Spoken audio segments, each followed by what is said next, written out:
وہی ہوا 3 دن 4 دن ہفتہ 2 ہفتے. پھر اب ان کے دماغ میں یہ آنا شروع ہو گیا کہ ابھی میں نکلوں بھی تو پہنچ نہیں سکتا, پیچھے رہ گئے.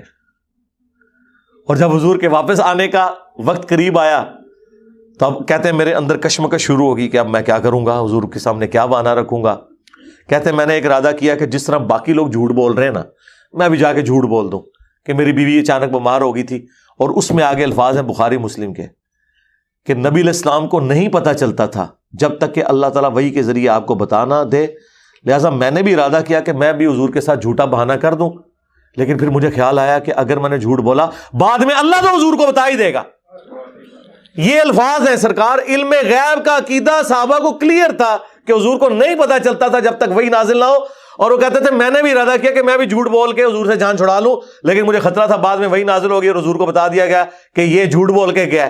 تو کہتے ہیں پھر میں نے ہمت کر کے